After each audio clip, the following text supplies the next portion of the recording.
vamos a hacer en el libro de Deuteronomio, capítulo 8. Vamos a ir a la palabra de Dios, que es la que nos nutre, es la que nos alimenta y es la que también nos da las fuerzas para seguir adelante, sabiendo que Dios ha hablado a través de ella. Libro de Deuteronomio, capítulo 8, su versículo 1 en adelante. Voy a leer yo una versión que es bastante antigua, pero que me interesa que podamos escucharla y hacer énfasis en algunas palabras que tiene este texto. Y dice así: todos los mandamientos que yo os ordeno hoy, tendréis cuidado de ponerlos por obra, a fin de que viváis y os multipliquéis, y entréis y toméis posesión de la tierra que el Señor juró dar a vuestros padres. Y te acordarás de todo el camino por donde el Señor tu Dios te ha traído por el desierto durante estos 40 años, para humillarte, probándote, a fin de saber lo que había en tu corazón, si guardarías o no sus mandamientos. Y te humilló, y te dejó tener hambre, y te alimentó con el maná que no conocías, ni tus padres habían conocido, para hacerte entender que el hombre no solo vive de pan, sino que vive de todo lo que procede de la boca del Señor. Tu ropa no se gastó sobre ti, ni se hinchó tu pie durante estos 40 años. Por tanto, debes comprender en tu corazón que el Señor tu Dios te estaba disciplinando, así como un hombre disciplina a su hijo. Guardarás pues los mandamientos del Señor tu Dios, para andar en sus caminos y para temerle, porque el Señor tu Dios te trae a una tierra buena, a una tierra de corrientes de aguas, de fuentes y manantiales que fluyen por valles y colinas, una tierra de trigo y cebada, de viñas, higueras y granados, una tierra de aceite de oliva y miel, una tierra donde comerás el pan sin escasez, donde nada te faltará, una tierra cuyas piedras son hierro y de cuyos montes puedes sacar cobre. Cuando hayas comido y te hayas saciado, bendecirás al Señor tu Dios por la buena tierra que Él te ha dado. ¿Pueden dejarlo ahí un momento? En primer lugar, hermanos y hermanas, quiero que veamos el trato de Dios, el trato pasado de Dios con los seres humanos da seguridad para el futuro. En este discurso de repetición de la ley, uno creería que el énfasis estaría sobre la ley y la obediencia. Pero estamos viendo que el énfasis estuvo sobre el amor y la obediencia. En el capítulo que antecede, se nos dice que el Señor no amaba a los israelitas porque fuesen muchos. En realidad eran pocos. Israel nunca había sido una nación grande, hablando numéricamente. ¿Cuál sería, pues, la respuesta a aquel tipo de amor? La respuesta debía ser la obediencia. Dios bendeciría a cualquier persona que respondiese a su amor. Y esa respuesta a su amor debía ser la obediencia. Llegamos ahora a la sección que trata de los reglamentos religiosos y nacionales. Y esta sección incluye este capítulo 8 hasta el capítulo 21. Pero nos quedaremos en una parte del 8. Entonces, el primer versículo de este capítulo nos dice que el recuerdo del pasado debe estimular a la obediencia. Cuidaréis pues de poner por obra todo mandamiento que yo os ordeno hoy, para que viváis, seáis multiplicados y entréis a poseer la tierra que el Señor prometió con juramento a vuestros padres. Todo mandamiento que yo os ordeno hoy. Esta palabra, tanto lo que nosotros en gramática conocemos como el sustantivo y el verbo, proceden de la misma raíz. Cuidaréis de poner por obra. Este versículo muestra que una relación amorosa de pacto y de obediencia son el camino para que Dios bendiga a la humanidad y cumpla todas sus promesas. Hay una palabra muy interesante en este versículo que nos dice poseer la tierra. Se usa repetidamente con relación a la promesa o al juramento de Dios a los patriarcas.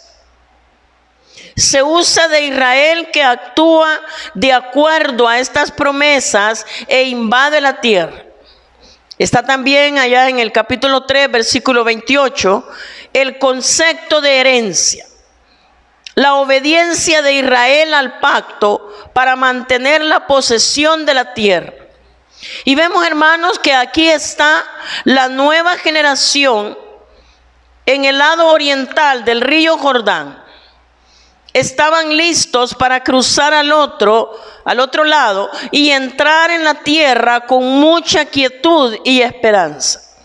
A medida que Moisés les estaba preparando para entrar en la tierra, les estimulaba a obedecer a Dios. El versículo 2. Te acordarás de todo el camino por donde te ha traído el Señor tu Dios estos 40 años en el desierto. ¿Ve? Dice, te acordarás. Se usa de dos maneras en el Antiguo Testamento. Es un requisito para la humanidad del pacto, recordar los hechos de Dios y sus leyes. Este era un modismo hebreo que dice, mantén a Dios como una prioridad.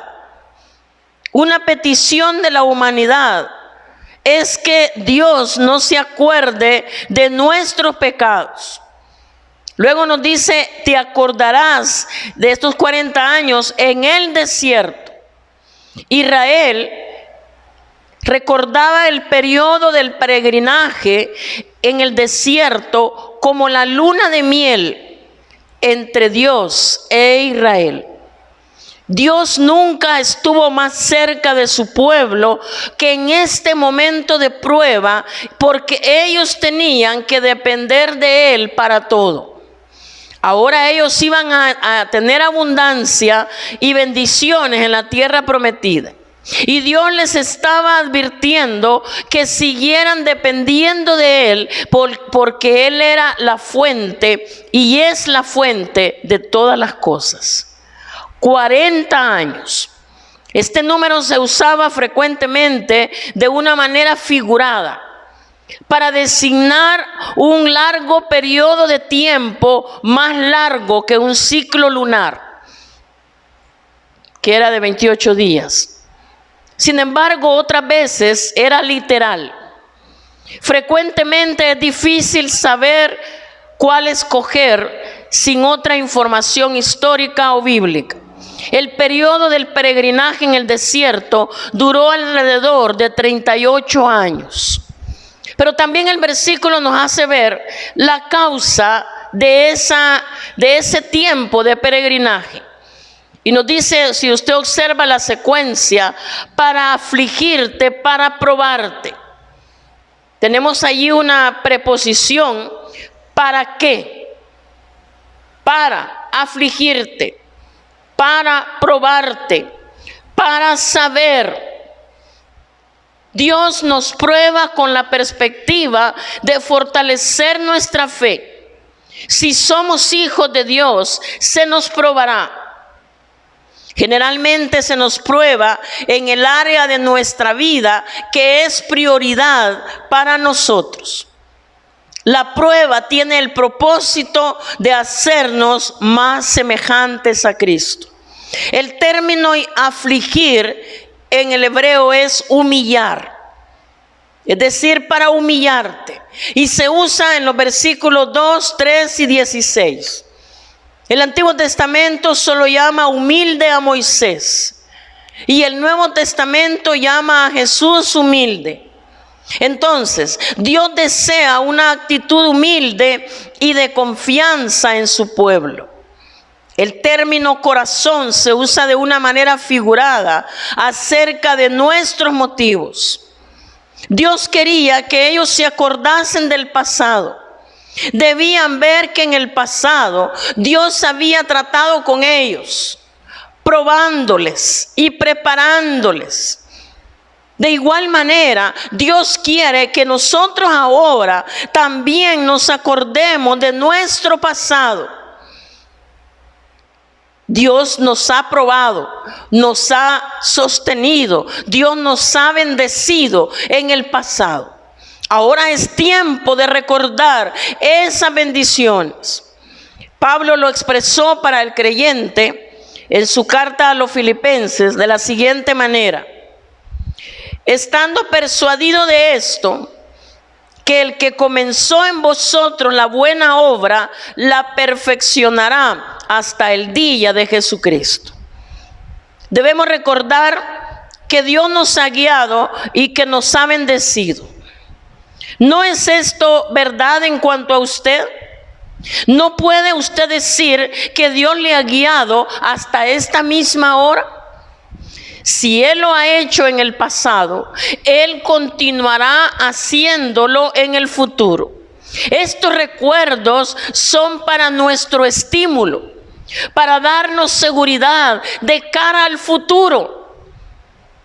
Hermanos, ciertamente el futuro es incierto hoy, pero es aquí donde debemos partir.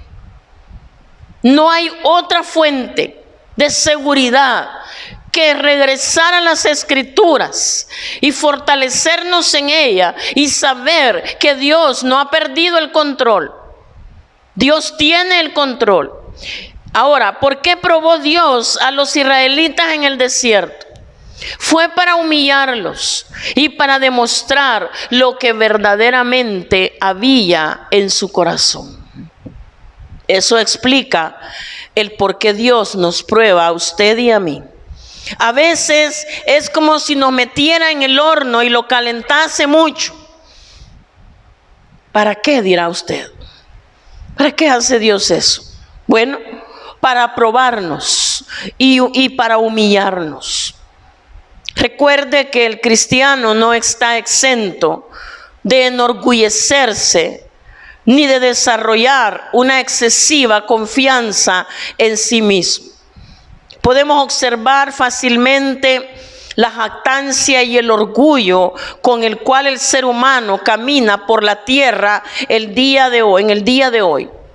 Por tanto, Dios ha de tomar a su pueblo y hace que pase por pruebas para humillarlo.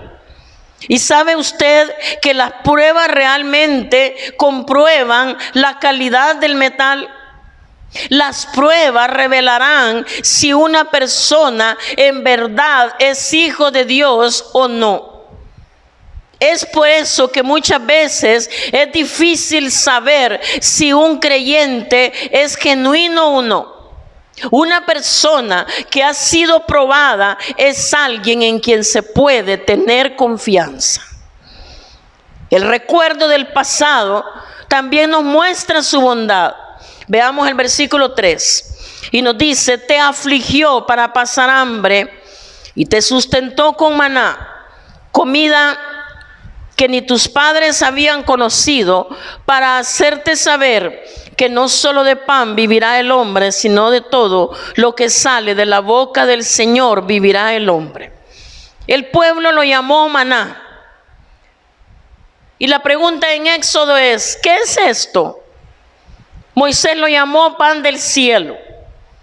Fue la provisión especial de comida por parte de Dios durante el periodo del peregrinaje en el desierto. Se describe en el libro de Éxodo, en Números, pero desconocemos su sustancia exacta. Dios proveía lo que ellos necesitaban para cada día, no por un largo periodo de tiempo, para que el pueblo aprendiera a confiar en Él para sus necesidades diarias. Él hace esto también con los creyentes del nuevo pacto. El verbo conocía, tiene una raíz que se usa 3 veces en este versículo. Que no conocías tú, que ni tus padres la habían conocido, para hacerte saber. También observe otros lugares de este capítulo. En el versículo 2, para saber. En el 5, reconoce. Y en el 16 se repite lo del versículo 2. Todos de la misma raíz. Que no solo de pan vivirá el hombre. Este es uno de los pasajes que Jesús citó a Satanás en su experiencia de la tentación. Los humanos necesitan una relación personal de confianza con Dios más que cualquier cosa. Agustín dijo que hay un agujero en forma de Dios en cada persona. Lo físico no es suficiente para la vida auténtica de todo lo que sale de la boca de Jehová.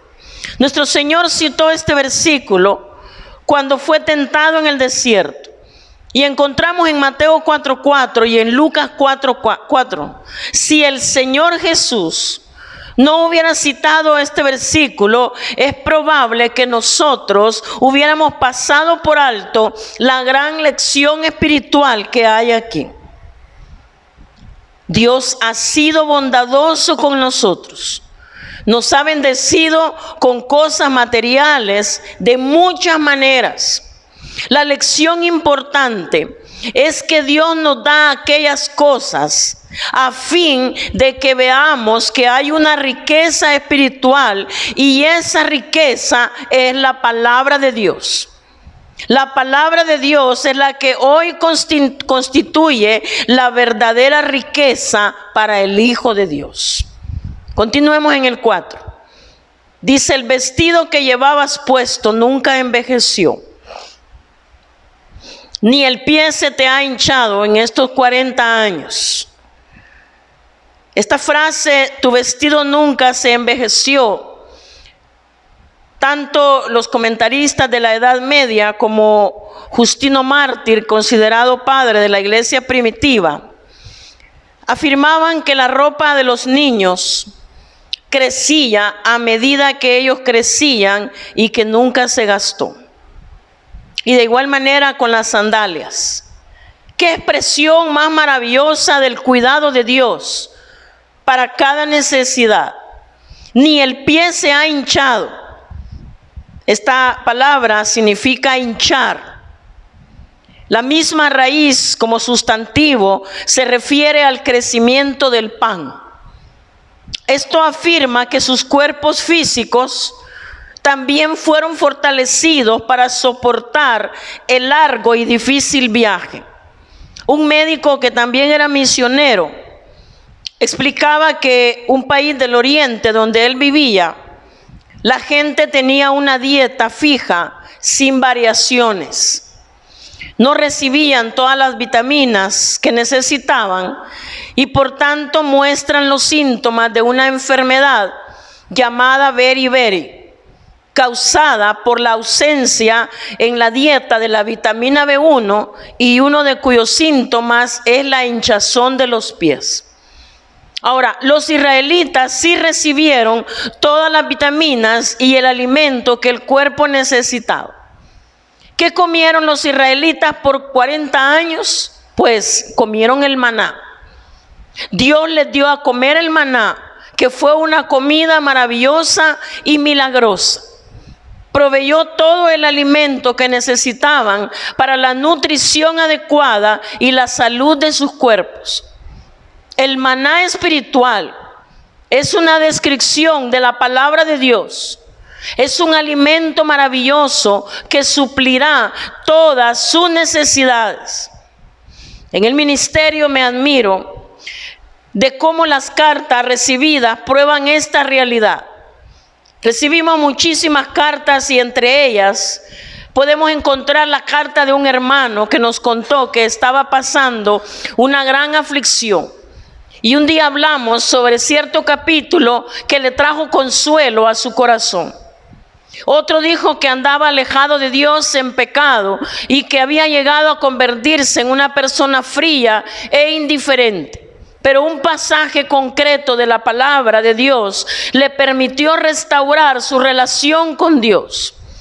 Otro escribió para decirnos que escuchó el mensaje y que Dios le salvó al recibir a Jesucristo como Señor y Salvador de su vida.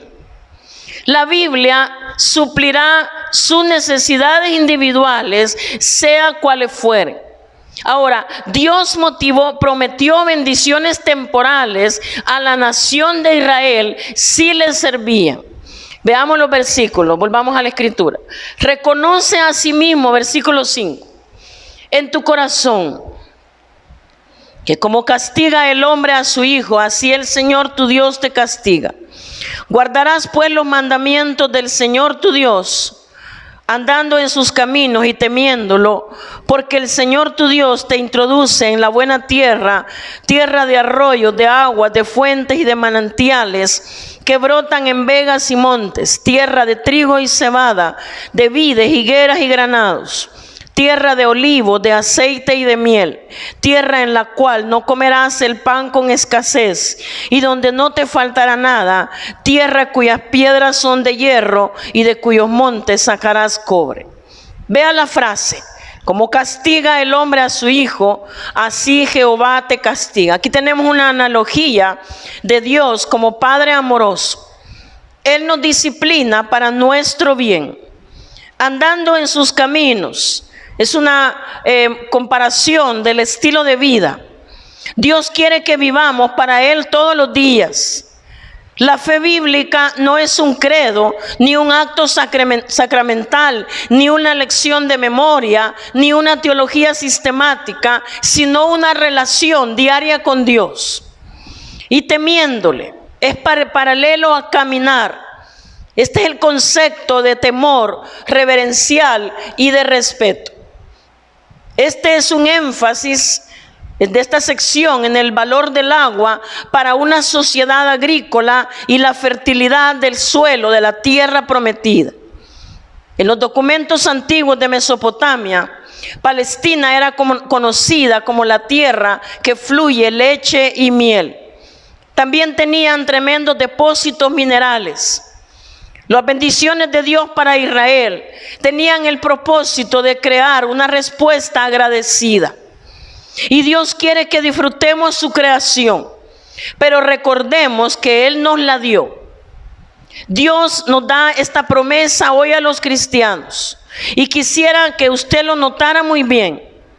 Existe la noción desequilibrada de que si usted es fiel, Dios le prosperará con bienes temporales.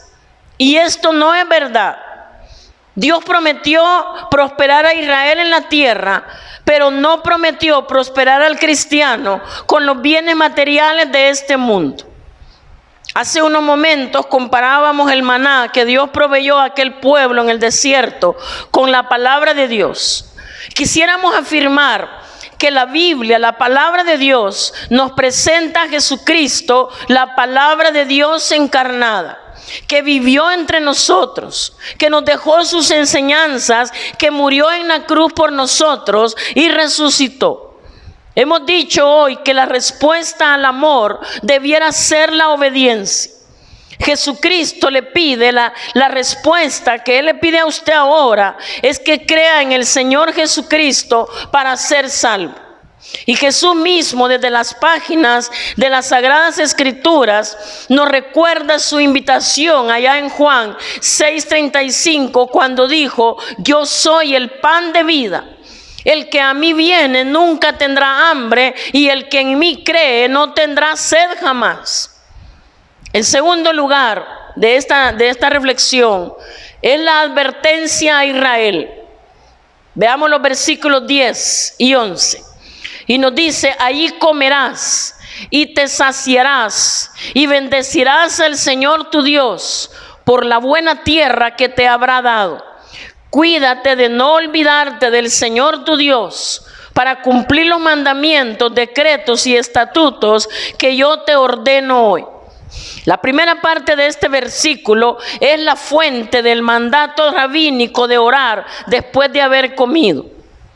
Esta clase de literalismo no contextual, aunque es piadoso, no tiene nada que ver con el propósito del autor. Cuídate se traduce como guardar, como observar, como hacer algo cuidadosamente. Es un llamado a la obediencia. Y olvídate es lo opuesto a recordar. Y esta es la tendencia del hombre satisfecho y caído, incluso del hombre religioso. Cuando nos olvidamos de las bendiciones de Dios, nos engañamos a nosotros mismos, pensando que nosotros mismos lo logramos con nuestros propios recursos. El dador debe ser la prioridad, no el regalo. Jehová tu Dios, observe que deben acordarse de Dios y la manera apropiada de hacerlo es la obediencia. Y aquí vemos que continúa expresando sus advertencias a Israel a la luz de los próximos tiempos de prosperidad. Versículo 14. Que no se enorgullezca tu corazón y te olvides del Señor tu Dios, que te sacó de tierra de Egipto, de casa de servidumbre, que te hizo caminar por un desierto grande y espantoso, lleno de serpientes venenosas y de escorpiones, que en una tierra de sed y sin agua te sacó agua de la roca del pedernal, que te sustentó con maná en el desierto, comida que tus padres no habían conocido, afligiéndote y probándote para a la postre hacerte bien. Esa palabra multipliquen se repite 3 veces para mostrar las distintas categorías de las bendiciones de Dios. En el 15 se habla de serpientes ardientes. Es incierto si ellas tienen este nombre por su color, por el dolor del veneno o el dolor de su mordida. Y él dice, te sacó agua de la roca del pedernal. Este acontecimiento se registra en Éxodo y se registra en Números. Pablo en 1 Corintios 10 dice que esta roca era un símbolo de la provisión mesiánica de Dios. Y en el versículo 16 nos dice que Dios prueba con el fin de bendecir. A mí esto me llena de mucho gozo, porque la prueba que estamos viviendo, no solo nosotros como personas individuales, sino como familias, como iglesia, como país y el mundo entero. Y acuérdense que la iglesia del Señor está en todo el mundo. Gracias a Dios por ello. Pero la prueba es grande y es difícil.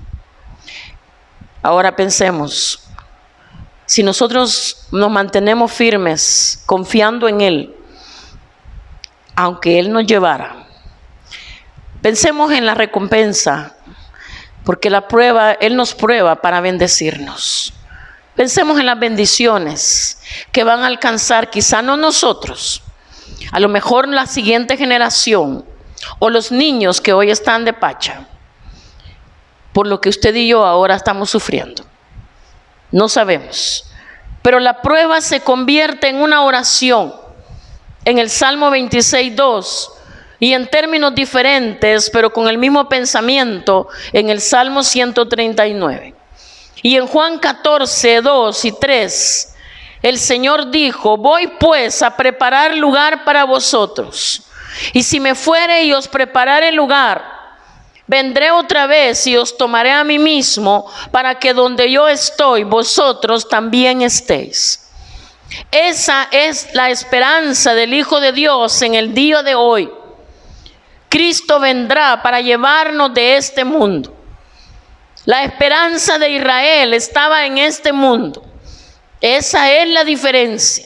Si usted trata de mezclar estas promesas, podría causarle confusión. Si uno deja a la Biblia exponer sus afirmaciones, tanto en las similitudes como en las diferencias, veremos que Dios ha sido muy específico al pronunciar sus promesas. Y continuamos, versículo 17 y 18 dice: y digas en tu corazón, mi poder y la fuerza de mi mano me han traído esta riqueza. Sino acuérdate del Señor tu Dios, porque Él es quien te da el poder para adquirir las riquezas, a fin de confirmar el pacto que juró a tus padres, como lo hace hoy. Cuando la nación de Israel estuviera en la tierra prometida y el Señor le prosperase, entonces podríamos saber que estaban obedeciendo a Dios. Cuando no prosperaban en aquella tierra, sería un indicio de que no estaban obedeciendo a Dios. Y al observar a este pueblo en la actualidad, nos resulta evidente su condición espiritual. La frase mi poder y la fuerza de mi mano. Mucho cuidado con la autosuficiencia y el orgullo. Sino que dice la tierra que juró a tus padres. La conquista fue la culminación del plan redentor de Dios. Esta frase es una afirmación repetida en Deuteronomio a lo largo del libro, aún hasta el capítulo 34. ¿Qué podemos concluir? Cuando alguien ve que su negocio, su carrera, su proyecto de investigación, su ministerio, la crianza de sus hijos u otro trabajo que haya llegado a realizar, llega a ser un éxito, después de muchos años de trabajo duro y de sacrificios, es justificable que se sienta orgulloso. Sin embargo, no debemos permitir que el orgullo gozoso se convierta en arrogancia. Deuteronomio nos recuerda: no sea que digas en tu corazón, mi poder y la fuerza de mi mano me han producido esta riqueza. Mas acuérdate del Señor tu Dios, porque Él es que te da poder para hacer riquezas, a fin de confirmar su pacto, el cual juró a tus padres, como en este día. Como parte del pacto con su pueblo, Dios nos da la capacidad de vincularnos en la producción económica, pero debemos recordar que esta es un regalo de Dios. Cuando le atribuimos el éxito a nuestras habilidades y a nuestros esfuerzos únicamente, olvidamos que esas habilidades y la vida misma vienen de Dios. No somos nuestros propios creadores. La ilusión de la autosuficiencia hace que nuestro corazón se endurezca. Y como siempre, el antídoto se encuentra en la adoración correcta y en ser conscientes de depender de Dios. La obediencia a Dios con gozo es lo contrario a la arrogancia que con frecuencia surge en la prosperidad. Esto es similar al peligro de la autosuficiencia del que Moisés nos advierte en Deuteronomio 4, 25 al 40. Pero con un enfoque en el orgullo activo y no en una expectativa pasiva de recibir privilegios. Cristo es la palabra de Dios. Por Él vivimos. Por Él somos lo que somos. Y que no se nos olvide. Esa es la reflexión de esta mañana. Que no nos olvidemos de Dios, de sus bondades en el pasado y de todo lo que hemos logrado en el presente. Es por la buena mano de Dios sobre nosotros.